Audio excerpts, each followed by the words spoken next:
Hello बच्चों, स्वागत है आपका मेरे यूट्यूब चैनल पे। आज हम शिक्षा निदेशालय द्वारा दी गई क्लास 6 की वर्कशीट नंबर 10 डिस्कस करेंगे, जिसका सब्जेक्ट है गणित और डेट है इसकी 29 अक्टूबर 2020। यहाँ पर बच्चों आप अपना नाम लिखेंगे, यहाँ पर आप अपने कक्षा अध्यापक का नाम लिखेंगे। तो बच्चों वर्कशीट को स्टार्ट करने से पहले जल्दी से आप मेरे YouTube channel Rishabh computer classes को सब्सक्राइब कर दीजिए बच्चों, ताकि जो भी मैं नई वीडियो डालूँ उसका नोटिफिकेशन आपको तभी की तभी मिल जाए बच्चों। तो स्टार्ट करते हैं बच्चों आज की वर्कशीट। आज की वर्कशीट में हमारा टॉपिक है पूर्णांक परिचय, दैनिक जीवन में पूर्णांक। तो हम पूर्णांक के बारे में पढ़ेंगे कि किस प्रकार जो पूर्णांक है हमारे दैनिक जीवन में इस्तेमाल होता है। तो देखते हैं इसमें हमारे पास जो पूर्णांक होते हैं दो टाइप के होते हैं बच्चों। एक होता है धनात्मक पूर्णांक, एक होता है ऋणात्मक पूर्णांक। धनात्मक पूर्णांक का जो सिंबल होता है उसको हम प्लस के सिंबल से दिखाते हैं और ऋणात्मक को हम माइनस के निशान से दिखाते हैं बच्चों। तो यहाँ पे हम एग्जाम्पल के आपसे समझते हैं। तो फर्स्ट एग्जाम्पल हमें दिया हुआ है तापमान 0 डिग्री सेल्सियस से 29 डिग्री सेल्सियस ऊपर, कि तापमान जो 0 डिग्री है उससे 29 आपको ऊपर की तरफ जाना है। तो ऊपर की तरफ के लिए हम क्या दिखाएंगे, प्लस। तो प्लस 29 डिग्री सेल्सियस, ये आपका पहला हुआ। मतलब ऊपर की तरफ जाएंगे तो हम प्लस के सिंबल से हम दिखाएंगे, धनात्मक पूर्णांक होता है बच्चों वो। नेक्स्ट है यहाँ पे साथ के साथ ऋणात्मक पूर्णांक भी देखते हैं। फर्स्ट है तापमान 0 डिग्री सेल्सियस से 2 डिग्री सेल्सियस नीचे, मतलब 0 से आप नीचे की तरफ जा रहे हैं तो नीचे की तरफ क्या होगा, माइनस। तो माइनस 0 डिग्री सेल्सियस, ये इसका ऋणात्मक में क्या लगा दिया इसने, माइनस का साइन आगे लगा दिया बच्चों। नेक्स्ट हम देखते हैं सेकेंड पॉइंट, समुद्र तल से माउंट एवरेस्ट की ऊंचाई मतलब ऊपर की तरफ। ऊपर में हम क्या करते हैं, प्लस करेंगे, मतलब प्लस मतलब धनात्मक पूर्णांक से दिखाएंगे इसको, प्लस 8848 मीटर। वैसे अगर हम इसको नीचे की तरफ देखेंगे, समुद्र तल से नीचे मरीना ट्रेंच की गहराई, नीचे की तरफ क्या हो जाएगा, इसको हम ऋणात्मक पूर्णांक से दिखाएंगे, मतलब -10994 मीटर इसका आंसर हो जाएगा बच्चों। वैसे अगर हम दिखाए ₹3000 बैंक में जमा किए गए, आपके बैंक में 3000 रुपये जमा किए गए, मतलब आपके बैंक में कुछ पैसे आए हैं, तो ये क्या हो जाएगा, प्लस हो जाएगा, प्लस ₹3000 बैंक से। नेक्स्ट इसमें थर्ड पॉइंट इसका, ये फोर्थ लिखा है उसमें, बैंक से 4000 रुपये निकाले गए। अगर निकाले गए मतलब आपके जो अकाउंट है उसमें से माइनस हो रहे, तो माइनस ₹4000, तो उसको हम ऋणात्मक पूर्णांक से दिखा रहे हैं। नेक्स्ट है 12 छात्र कक्षा में आ गए, तो कुछ ना कुछ कक्षा में बच्चे ऐड हुए आए हैं, तो ये क्या होगा, +12। इसी का फोर्थ पॉइंट है 2 छात्र कक्षा से स्थानांतरित हो गए, मतलब 2 बच्चे क्लास से चले गए। तो चले गए मतलब टोटल जो बच्चे उसमें से माइनस हो जाएंगे, तो -2। नेक्स्ट है जमीनी स्तर से 11 मंजिल ऊपर, जो हमारी जो जमीनी स्तर होती है उससे अगर हम ऊपर की तरफ जाएंगे तो क्या होगा, +11।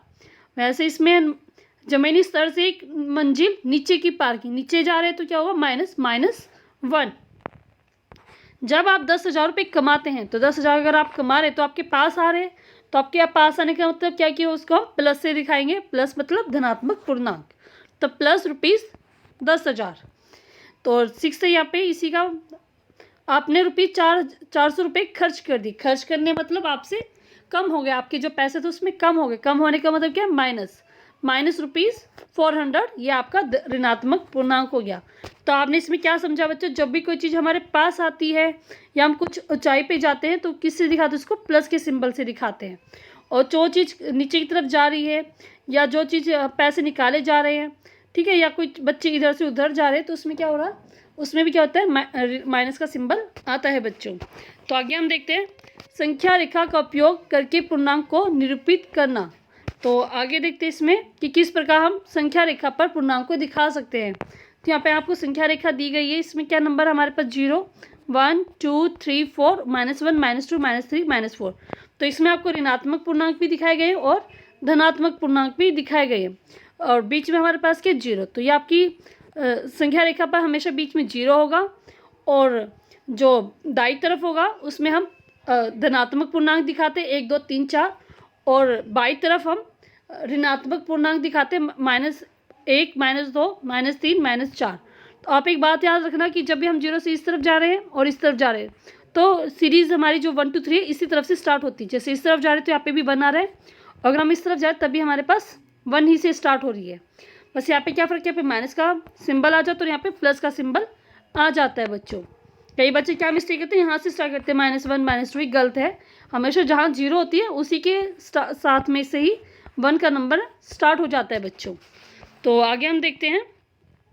इसने बताया कि शून्य न तो धनात्मक है और न ही ऋणात्मक, इसलिए आपने कभी 0 के सामने माइनस नहीं देखा होगा और 0 के सामने कभी प्लस नहीं देखा होगा। तो वो न तो ऋणात्मक है न ही धनात्मक है। तो इसके पॉइंट पढ़ते हैं। संख्या रेखा पर 0 की दाईं ओर जाने पर दर्शाए गए अंकों का मान बिंदु 0 से दूरी बढ़ जाने पर बढ़ जाता है। तो ये कह रहे हैं कि जैसे हम 0 से दाईं तरफ जा रहे हैं, तो जैसे जैसे हम दूर जाएंगे तो अंकों का मान बिंदु 0 से दूरी बढ़ने पर बढ़ जाता है। तो जैसे 1 2 3, अब 3 क्या 0 से ज़्यादा दूर है, तो 3 क्या है 1 के कंपैरिजन में बड़ा है। वैसे क्या है, संख्या रेखा पर 0 के बाईं ओर जाने पर, अगर हम संख्या रेखा की बाईं ओर जा रहे हैं 0 से, तो क्या होगा, अंकों का मान बिंदु 0 से दूरी बढ़ जाने पर घट जाता है। तो जैसे इसमें क्या -2 जो है -1 से छोटा है, ठीक है। वैसे ही -4 क्या है, -1 से छोटा है, क्योंकि हम इसके बाईं तरफ जा रहे हैं, तो जो इसकी जो अंकों का मान है वो छोटा होता घटता चला जाता है बच्चों।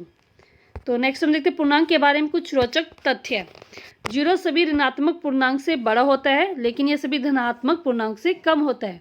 जो 0 होता है वो धनात्मक से छोटा होता है और ऋणात्मक से वो बड़ा होता है।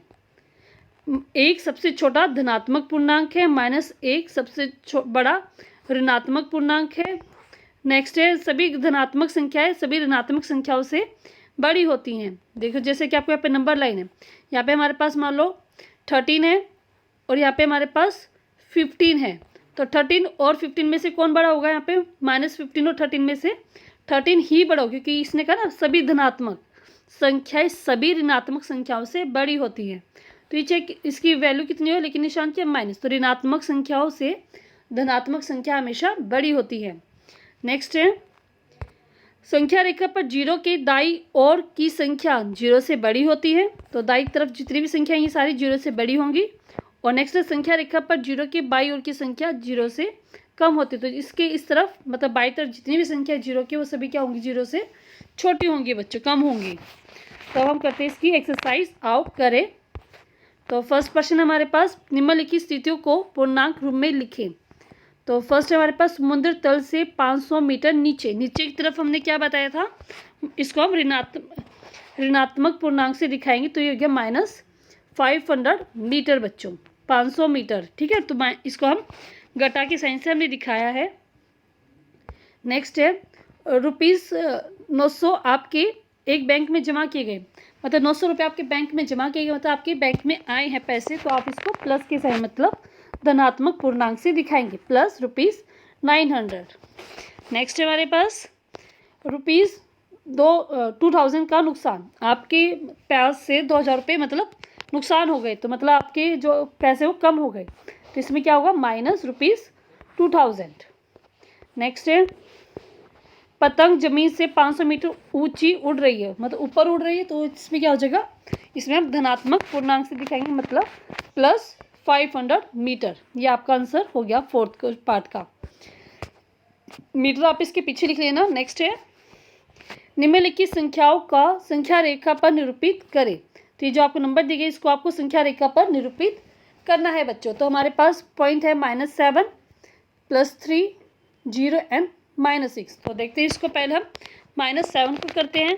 तो पहले हमने नंबर लाइन बनाई, यहाँ पे नंबर लाइन आप कैसे बनेगी, 0, इसके इस तरफ क्या है हमारे पास धनात्मक पूर्णांक, ये लिखा हुआ है यहाँ पे, और बाई तरफ क्या है ऋणात्मक पूर्णांक। ऋणात्मक पूर्णांक जो होते हैं माइनस से दिखाते हैं, धनात्मक जो हम प्लस से दिखाते हैं। प्लस को दिखाने की जरूरत नहीं होती, माइनस को हम यहाँ पे दिखा देते हैं। अगर कुछ निशान नहीं होता, जैसे यहाँ पे +2 है, तो ये 2 है, अगर मैं सिर्फ 2 भी लिखूँगी तो ये क्या है, प्लस का ही है। तो प्लस का निशान हमें दिखाने की जरूरत नहीं होती है बच्चों नंबर लाइन पे। तो सबसे पहले हमें क्या दिखाना है, -7। तो -7 आप दिख रहा है यहाँ पे नंबर लाइन के किस तरफ मिलेगा हमें, बाई तरफ। तो -1 -2 -3 -4 -5 -7, तो ये आपका -7 होगी। इसको आप क्या कर देंगे, डार्क करके दिखा देंगे। आपका सेकंड क्वेश्चन का फर्स्ट पार्ट का आंसर हो गया बच्चों, ठीक है। तो इसके बाद हमें क्या दिखाना है, +3। इसके बाद हम दिखाएंगे +3। तो देखते हैं हम अपनी नंबर लाइन पे, तो +3 क्या होगा, 0 के दाई तरफ हमें मिलेगा, तो 0 1 2 3। तो आप करेंगे क्या, इसको दिखाने के लिए अब जो 3 हुए इसको आप डार्क यहाँ पे एक गोल सा चक्कर लगा के इसको डार्क करके दिखा देंगे, आपका ऐसे एरो करके दिखा देंगे आप, +3 आपने यहाँ पे निरूपित किया है इसको। नेक्स्ट हमें दिखाना है 0। तो नेक्स्ट हम देखते हैं 0 के लिए हम क्या करेंगे, 0 आप यहाँ पे इसी को दिखाएंगे, तो ये क्या आ गया आपका 0, तो इसको आप दिखा देंगे 0 हमारा रिप्रेजेंटेशन है 0 की। नेक्स्ट हमें दिखाना है बच्चों -6। तो देखते हैं इसको कैसे दिखाएंगे। तो -6 भी हमारा क्या होगा, 0 के बाई तरफ हमें मिलेगा, क्योंकि ऋणात्मक पूर्णांक है, ऋणात्मक में हमें दिखाई दे रहा है -6 इधर है, तो इसको हम यहाँ पे डार्क कर देंगे और इसको हम लिख देंगे यहाँ पे एरो करके, ये हमारा क्या है,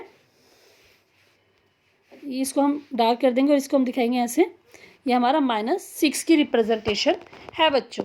तो पूरी वर्कशीट बच्चों कंप्लीट हो गई है। अगर आपको समझ में अच्छी लगी है तो इस वीडियो को लाइक कीजिए और मेरी YouTube channel Rishabh computer classes को सब्सक्राइब करना ना भूलें बच्चों। जितना हो सके मेरी इस वीडियो को अपने दोस्तों के साथ शेयर कीजिए, अपने क्लास के ग्रुप में शेयर कीजिए, ताकि जो भी बच्चे हैं आपके क्लास के वो इस वीडियो की हेल्प से अपनी वर्कशीट कंप्लीट कर पाए बच्चों। थैंक यू वेरी मच बच्चों।